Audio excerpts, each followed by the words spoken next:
Mahfud. Saya singkat. Jadi hal ini untuk menjawab polemik terbitnya peraturan kepolisian nomor 10 tahun 2025 mengenai pejabat kepolisian menjabat jabatan sipil di 17 kementerian atau lembaga. Namun di saat yang sama, mengenai terbitnya peraturan kepolisian nomor 10 tahun 2025, Jimli Asidiki mengaku Komisi Percepatan Reformasi Kepolisian tidak mengetahuinya.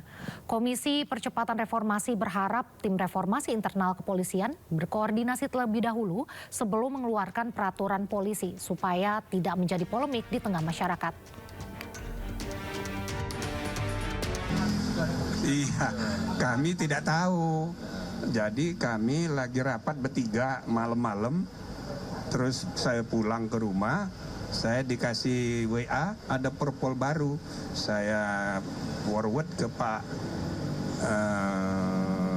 Ahmad Dopiri, dia juga kaget. Ya, jadi kita nggak tahu.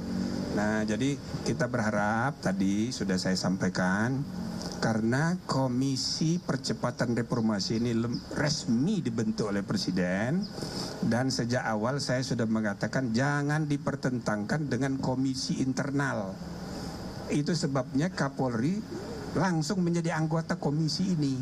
Jadi ya ini nggak perlu ada perbedaan. Nah, maka kalau ada kebijakan-kebijakan baru, ya kita harus diberitahu sebelumnya gitu. Ya, mudah-mudahan kejadian kemarin tidak terjadi lagi. Ya, termasuk di internal polisi itu juga kami perlukan. Misalnya ada survei-survei yang dilakukan kerjasama dengan lembaga survei. Data-data itu kami juga perlukan. Jadi Pokja ini kan banyak yang orang luar kepolisian. Jadi perlu ada dialog informasi dari dalam dan dari luar, kira-kira. Nah, jadi yang jelas kami udah bahas ya. Polri tadi yang hadir Wakapolri, komitmennya sesudah putusan MK tidak ada lagi penugasan baru. Tidak ada lagi. Jadi sudah clear gitu ya. Nah, cuman yang sudah keburu menduduki jabatan ini harus diatur dulu.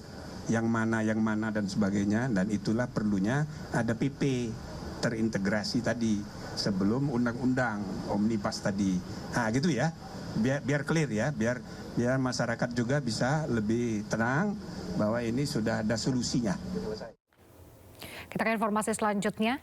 Hari ini sidang lanjutan kasus narkoba yang menjerat aktor Ahmad Zoni digelar di Pengadilan Negeri Jakarta Pusat. Sidang beragendakan keterangan saksi dari pihak jaksa penuntut umum. Ahmad Zoni hadir secara langsung di sidang lanjutan kasus narkoba yang menjerat dirinya di Pengadilan Negeri Jakarta Pusat. Sidang kali ini beragendakan mendengarkan keterangan saksi dari pihak jaksa penuntut umum. Sebelum menghadiri sidang, Ahmad Zoni dipindahkan dari Lapas Nusa Kambangan ke Lapas Cipinang. Ahmad Zoni mengaku siap untuk menjalani sidang hingga tuntas.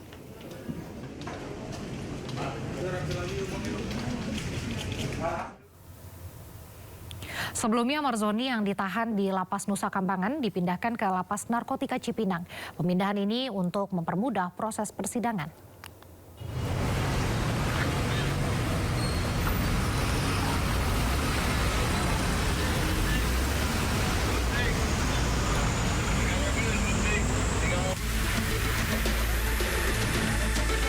Dengan pengawalan ketat, mobil tahanan yang membawa aktor sekaligus terdakwa kasus narkoba Ahmad Zoni dan 4 warga binaan lainnya tiba di Lapas Narkotika kelas 2A Cipinang, Jakarta Timur. Ahmad Zoni dikawal petugas kejaksaan bersenjata lengkap, langsung dibawa ke Lapas Narkotika kelas 2 Cipinang. Pemindahan dilakukan sementara guna mempermudah proses persidangan di Pengadilan Negeri Jakarta Pusat. Ahmad Zoni dan 4 orang lainnya ditempatkan di Blok E setelah menjalani proses pemeriksaan administrasi dan kesehatan.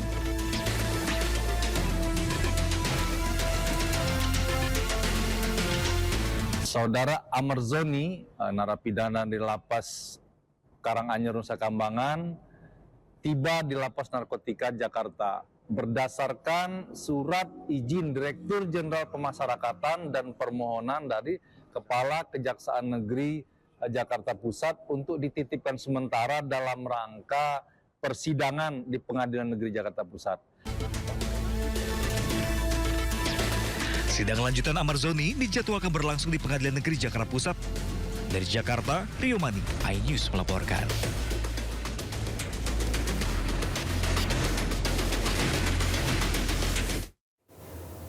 Usai menjalani pemeriksaan secara maraton sejak dibekuk Selasa lalu, Polda Jawa Barat menetapkan YouTuber Adimas Firdaus atau Resbob sebagai tersangka ujaran kebencian. Ia pun terancam hukuman 7 tahun penjara. Bandung dia.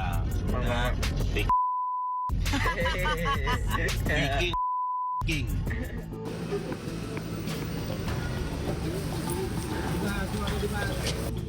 Sambil tertunduk malu, Adimas Firdaus atau kerap yang dikenal Resbob di media sosial akhirnya digelandang ke Direktorat Reserse Kriminal Cyber Polda Jawa Barat. Resbob sebelumnya buron usai melakukan aksi ujaran kebencian di media sosial terhadap suku Sunda. Resbob juga sempat melakukan pelarian hingga ke Jawa Timur sebelum akhirnya ditangkap petugas gabungan. Kini status Resbob telah resmi dinaikkan menjadi tersangka. Akibat perbuatannya, Resbob terancam hukuman 6 tahun penjara. Sebelumnya, influencer Adimas Firdaus alias Resbob menyatakan kata-kata sara terhadap suku Sunda serta supporter bola. Tanya itu, si perekam juga menertawakan hinaan tersebut. Video ini pun membuat warga geram. Dari Bandung, Jawa Barat, Yon Pangestu melaporkan. Ke informasi berikutnya, teras Cihampelas tak terurus digunakan sepasang muda-mudi untuk berbuat asusila. Wali Kota Bandung berencana membongkar teras Cihampelas yang ternyata juga tidak memiliki sertifikat layak fungsi.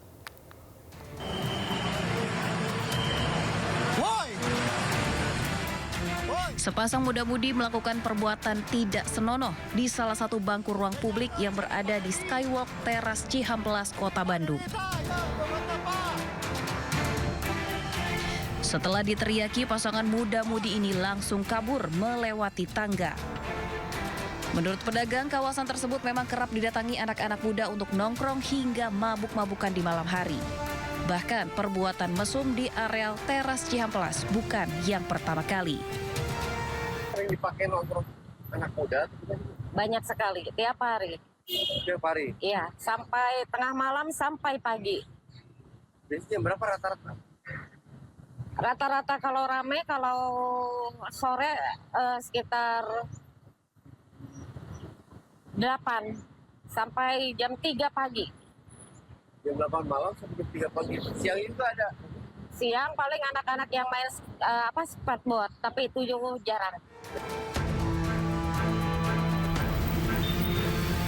Selain minimnya penerangan serta kurangnya pengawasan dari petugas keamanan, fakta baru terungkap jika teras Cihampelas tidak memiliki sertifikat laik fungsi atau SLF serta persetujuan bangunan gedung atau PBG.